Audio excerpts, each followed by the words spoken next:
Everybody, so Rio is coming. The Russians have been taking drugs apparently, and nobody else has. And I'd like to say a few things on this because it's something I feel quite passionately about. Yeah, I'm sure like the Russians and some of the Russians have been taking drugs, and I'm sure some Americans have been taking drugs. I'm sure some British athletes have been taking drugs. I'm sure athletes all over the world take drugs all the time to improve their performance. But what bothers me about that is not that they're cheating so much. I think it's what's going on above that. The people who are in control of putting out that message. So IAAF,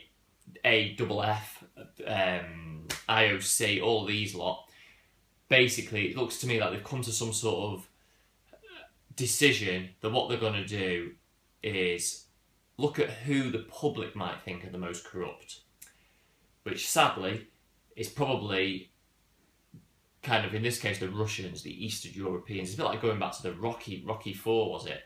When Rocky fought Ivan Drago, and it was like the Russians were all like, they're a bit dodgy, aren't they? And they're up to stuff. But Rocky, just hard work. Just hard work from Rocky.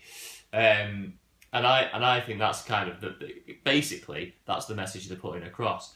That the Russians, the Eastern Europeans, the people who we perceive in the West to be corrupt are the ones using drugs. Now,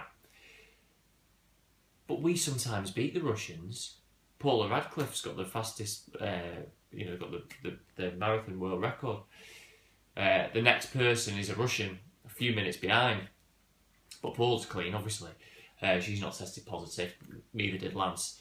No, I'm not saying Paula is or has taken drugs, but put that into some sort of perspective. But it's the Russians who've done it. Now, more recently, Lizzie Armistead, the British cyclist, missed 3 tests. And what I suppose I'd like to ask, or what I've asked myself and I asked you, is regardless of the circumstances behind that, if that was a Russian athlete, would she be given the chance to compete? Well, I think we probably all know that the answer to that would be that she wouldn't.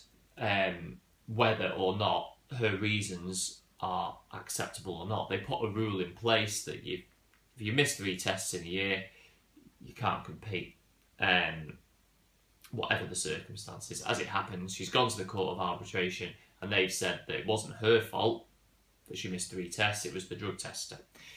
What about the other 2? Well, she's then come out and said, well, she was tested at the World Championships, I think it was, 24 hours after she'd missed the test and she was clean, proving that everything's okay. But anybody who knows anything about this knows that hours make a huge difference in the world of drug testing.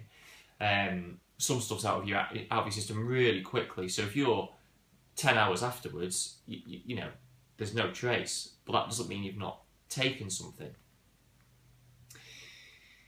So whilst it's a sad state of affairs that I'm questioning all of these things, and I know that it'll ultimately upset some people, they'll question, who am I to say this? Well, I'm entitled to my opinion, aren't I? And as are you. And I think probably, as sad as it sounds, the majority of the top performers, the household names in the Olympics, have probably used something that is questionable. And I think that's just the way it is, and we've just got to accept it. I watched a video from another guy on YouTube and he was talking about how this is a little bit like finding out that Father Christmas isn't real when you're a kid. You want to believe it, your parents tell you it's true, like the media tells us, or Seb Coe tells us, because Seb Coe's obviously never done anything either, even though EPO wasn't detectable when he was racing. That's a joke, probably. We find out later on that Father Christmas was a lie. A nice idea that they can produce these times just through hard work. They're strong people, they're tough, they work harder than us mere mortals.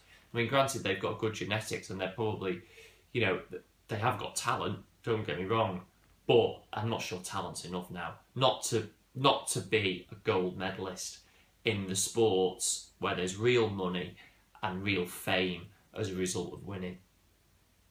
They're my thoughts. I welcome all your criticisms. No doubt you'll be people saying, how do you know? You don't know anything. You know, they're all innocent. It's hard work. They're better than us. These are just honest, hard-working athletes. How dare you say that people use drugs? Well, I used to believe that too. You know, I wore the little yellow wristband and I thought Lance was a king. I thought he was awesome. I thought he was a god. And then it turns out he's full of shit. Anyway, life goes on, and enjoy the Olympics. I will, regardless of that.